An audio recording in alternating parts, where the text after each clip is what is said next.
नमस्कार सगळ्यांना, स्वागत आहे तुमचं माझ्या यूट्यूब चॅनलमध्ये, ज्याचं नाव आहे अंजली कुलकर्णी.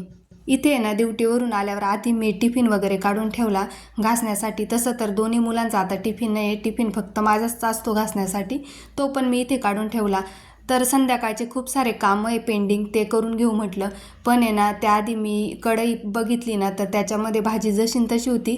का तर मिस्टर जेवलेच नाही आज, त्यांना बाहेर जावं लागलं कामासाठी, त्याच्यामुळे त्यांना 2:30-3 वाजले, त्याच्यामुळे ते जेवलेच नाही. आणि असं जरा दुपारचा स्वयंपाक जसा तसा बघितला ना, तर आपलं पण मन लागत नाही.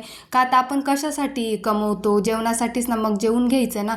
आणि मग ते शिळं पण आपल्याला टाकून द्यायला चांगलं वाटत नाही. प्रत्येक स्त्रीला असंच वाटतं की नाही, अन्न जे आपण करतो ना, ते सगळ्यांनी आनंदाने खावं आणि ते वाया जाऊ नये, हे सगळ्या स्त्रियांना वाटत असतं. मग मी पण बोलले की मी आता संध्याकाळी काही स्वयंपाक करणार नाही आहे, तेच खावं लागणार. आपल्याला पण बरं वाटत नाही शिळं खायला द्यायचं, कारण दिवसभर आपण कामं करतो आणि शिळं खायचं. पण काय करणार, दुपारचं एवढं जसं तसं होतं. पोळ्या अगदी जशा तशा होत्या आणि भाजी पण जशी तशी होती.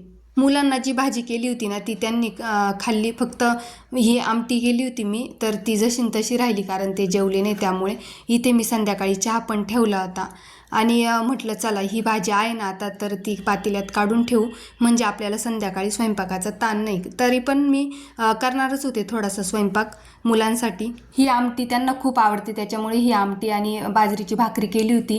पण असं वाटतं की आपण एवढं पहाटे उठतो, एवढं पहाटे उठून धावपळ करतो, मग काय उपयोगाची, कशासाठी आपण धावपळ करतो, यांच्यासाठीच ना. मग यांनी वेळेवर जेवण केलं पाहिजे, त्याच्यामुळे मग माझी पण आहे ना थोडी चिडचिड झाली. एकीकडे चहा पण चालू होता माझा आणि एकीकडे माझी बडबड पण चालू होती. का तर मला अजिबात आवडत नाही घरात कोणी उपाशी राहिलेलं, ते कामानिमित्त असो किंवा अजून काही असो. पण मला घरात उपाशी कोणी राहिलं ना, तर माझं अजिबात मन लागत नाही. त्याच्यामुळे माझी आहे ना थोडी चिडचिडच झाली होती. मग ते बोलले की काही बडबड करू नको, मी चहा बिस्किट खातो लागलं तर, पण बडबड करू नको. तर असो, इथे बघा संध्याकाळी द्राक्ष आले होते वानोळा. ते द्राक्ष पण बघा किती छान फ्रेश आहेत आणि खायला पण गोड आहेत. काळे द्राक्ष तसे तर खायला गोडच असतात. ते पण म्हटलं धुवून ठेवावे, पण ते काही धुवायला जमलंच नाही मला. मी बाजूला ठेवले तर ते लक्षातच राहिले नाही. आणि हे द्राक्ष 8 दिवसाला, 2 दिवसाला, 4 दिवसाला कोणी ना कोणी देतच राहतं, कारण इकडे द्राक्षाचाच भाग आहे सगळीकडे. यांचे मित्र वगैरे पण देत राहतात, त्यांना पेट्याच्या पेट्या देतात, पण काही ते एवढे खाल्ले जात नाही. शेवटी ना त्याचे मनुके करून टाकावे लागतात. इतके द्राक्ष येत राहतात दरवर्षी. यावर्षी काही कोणी देणार नाही असं वाटतं, कारण की द्राक्षाला खूपच भाव आहे आणि देऊ पण नाही कोणी, कारण की ज्याचा त्याचा फायदा ज्याने त्याने बघावं, असंच मला तरी वाटतं. कारण त्या द्राक्षासाठी किती मेहनत लागते ना, आम्ही पण बघतो. सारखं त्याला पैसा खर्च करावा लागतो आणि आत्ता भाव आहे तर त्यांनी त्याचा फायदा करून घ्यायला पाहिजे. मिस्टरांनी ना दुपारी किराणा आणून ठेवला होता, तो पण म्हटलं जागेवर ठेवून द्यावा. किराणा आहे ना, मी बऱ्याच दिवसापासून डीमार्टला जाणं झालं नाही, त्याच्यामुळे त्यांना म्हटलं सध्या आहे ना इथूनच घेऊन या गावातून.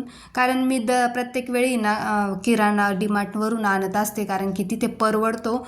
या निरमा पावडर वगैरे, पेस्ट वगैरे ज्या आहेत ना, तर त्या तिथे चांगल्या मिळतात. निरमा पावडर पण 5 किलो 7 किलोची जर बॅग आणली ना, तर खूप दिवस जाते. त्याच्यामुळे सारखं सारखं निरमा पावडर आणावी लागत नाही. पण त्यांना काय म्हटलं की सध्यापुरती ना 2-3 किलो घेऊन या, नंतर डीमार्टला जाऊन आणता येईल.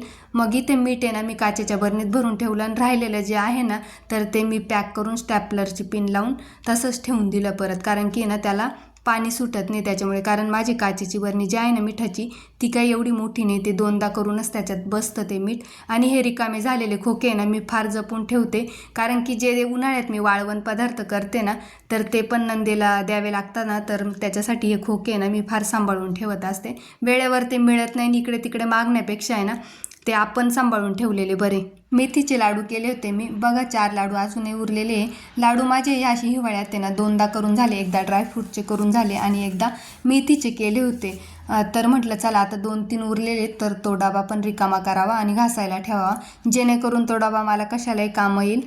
तर इथे मला संध्याकाळच्या स्वयंपाकामध्ये फक्त खिचडीच करायची होती, तर ती पण रेशनच्या तांदळाची बरं का. कारण की मी बऱ्याच दिवसापासून रेशनच्या तांदळाची केली नाही. बऱ्याच दिवसापासून म्हणजे 2-3 वर्ष झाले असतील. एकदा 2दा केली होती, मुलांनी अजिबात खाल्ली नाही, त्याच्यामुळे मी परत रेशनच्या तांदळाची खिचडी केली नाही. तर तेच मी इथे मुलांना समजून सांगत होते, परिस्थितीची जाणीव पाहिजे माणसाला. त्यांना हेच सांगत होते की लहानपणी आम्हाला एवढी खिचडी आवडायची, तर ते रेशनच्याच तांदळाची करायची आई, तीसुद्धा आम्हाला पटकन मिळत नव्हती खायला. तर तुम्हाला एवढं सगळं काही असूनसुद्धा तुम्ही नखरे करता खाण्यासाठी.